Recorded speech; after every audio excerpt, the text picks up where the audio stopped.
All kinds of classics. First, classic literature.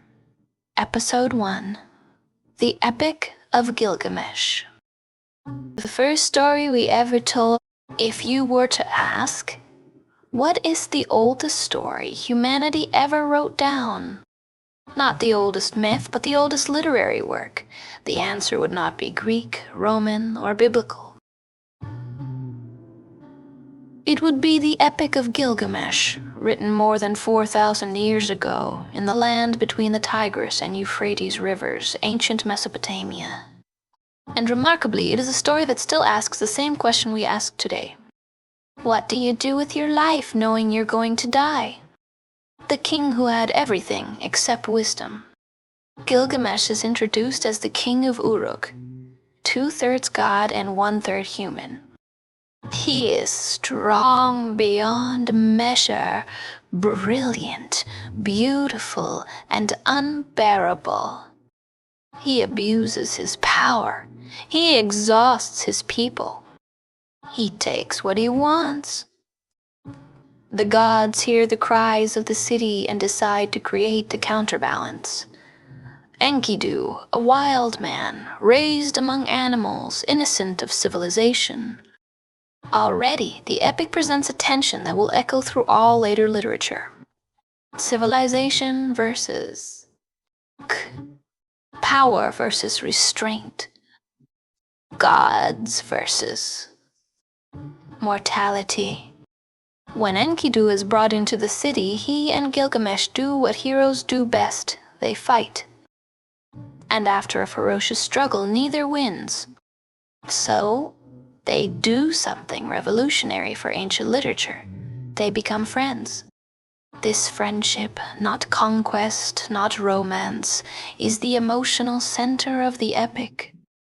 Glory, violence, and the illusion of immortality. Together, Gilgamesh and Enkidu set out to achieve eternal fame. They slay monsters. They defy the gods.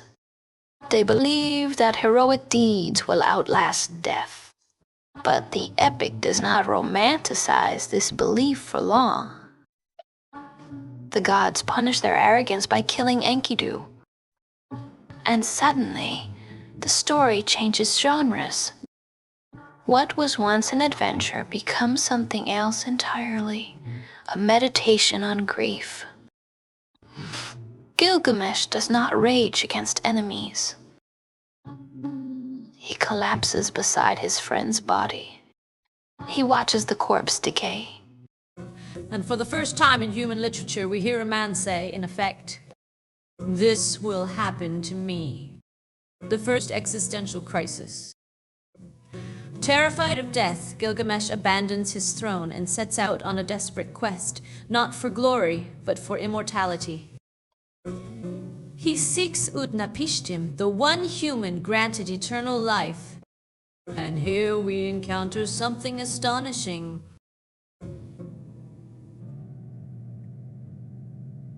Utnapishtim tells a story that predates the Bible by over 1,000 years. A divine flood, a chosen survivor, a great boat, animals saved 2 by 2.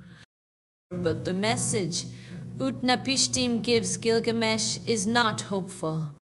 He says, in essence, immortality was a one-time exception. You are not meant for it. Even when Gilgamesh is offered a test to stay awake for 7 days, he fails almost immediately. The hero of the world cannot defeat sleep, the cousin of death. Wisdom instead of immortality. Gilgamesh does briefly find a magical plant that restores youth. And then, in a moment of devastating symbolism, a snake steals it while he bathes. Immortality slips away not through violence, but distraction. What remains? Gilgamesh returns to Uruk, where the epic ends not with conquest, but with architecture.